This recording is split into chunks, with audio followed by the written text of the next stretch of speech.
Hello मेरे प्यारे मित्रों, मैं सागर कुमार आ गया हूँ वापस फिर से आप लोगों के लिए राष्ट्रपति का पार्ट 3 वीडियो लेकर के।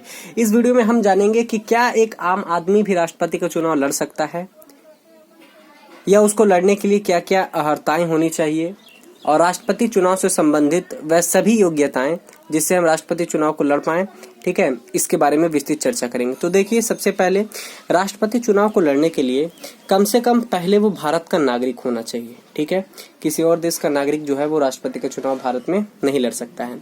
वह 35 वर्ष की आयु पूरा कर लिया होना चाहिए, मतलब 35 वर्ष से कम उम्र वाले लोग जो है वो राष्ट्रपति के चुनाव में भाग नहीं ले सकते हैं।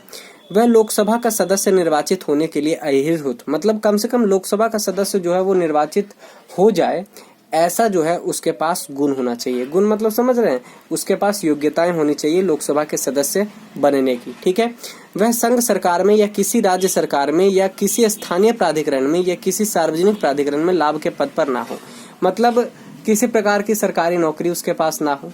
ठीक है, और मतलब पहले से ही वो लाभ के पद पर ना हो। ठीक है, अगर वो लाभ के पद पर है तो उसको राष्ट्रपति के रूप में नियुक्त नहीं किया जा सकता है। ठीक है, उसके बाद है, देखिए, राष्ट्रपति चुनाव को लड़ने के लिए इसके अतिरिक्त राष्ट्रपति के चुनाव के लिए नामांकन के लिए उम्मीदवार के कम से कम 50 प्रस्तावक एवं 50 अनुमोदक होने चाहिए।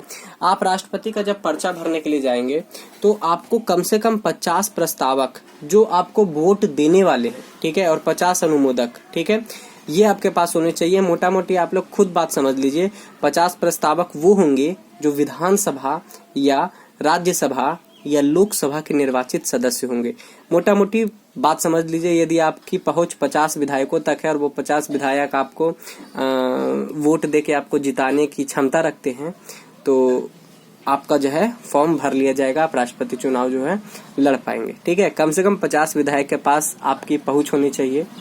50 विधायक हो, चाहे 50 लोकसभा सांसद हो, चाहे 50 विधानसभा सांसद हो, ठीक है ना, ये प्रस्तावक आपके पास 50 होने चाहिए। ठीक है, और 50 अनुमोदक भी होने चाहिए, तो वो प्रस्तावक से अनुमोदक भी बन जाएगा, कोई दिक्कत नहीं, लेकिन कम से कम 50 विधायक या 50 संसद आपके पास होने चाहिए। तो आप खुद सोच लीजिए, 50 विधायक या 50 संसद के पास यदि आपकी पहुंच होती तो आप फिर आम आदमी नहीं रहते। ठीक है तो यहीं से पता लग जाता है हमको जवाब कि आम आदमी राष्ट्रपति का चुनाव लड़ सकता है कि नहीं। तो साफ तौर पर मेरे दोस्त, यदि आपके 50 विधायक या 50 सांसद तक पहुंच है तो आप राष्ट्रपति का चुनाव लड़ सकते हैं, नहीं तो आप बात को समझ ही रहे हैं। प्रत्येक उम्मीदवार भारतीय रिजर्व बैंक में 15,000 रुपये जमानत राशि के रूप में जमा करेगा।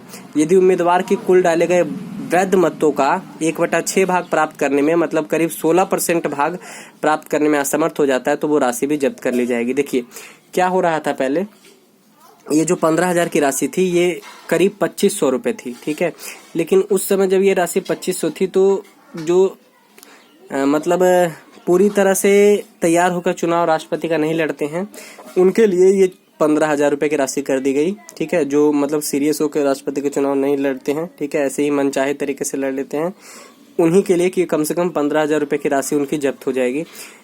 बात समझ रहे हैं। प्रत्येक उम्मीदवार भारतीय रिजर्व बैंक में 15,000 जमा करेगा। अगर 4 उम्मीदवार खड़े होते हैं तो चारों 15,000 रुपये जमा करेंगे, और यदि जो कुल डाले गए वैध मत हैं उनका करीब 16.66%, ठीक है, 1/6 भाग वो प्राप्त नहीं कर पाते हैं तो उनकी 15,000 की राशि जब्त कर ली जाएगी। और यदि वो जीत जाते हैं या इससे ज्यादा वोट लेके भी नहीं जीत पाते हैं तो उनको पैसा वापस कर दिया जाता है। ठीक है, तो आशा है आपको जानकारी पूरी हो चुकी होगी, एक आम आदमी राष्ट्रपति का चुनाव लड़ सकता है कि नहीं, और इसको अच्छा से अपने नोट्स कॉपी में बना लीजिएगा। ठीक है, ये काफ़ी इंपॉर्टेंट चीज़ है। Thank you.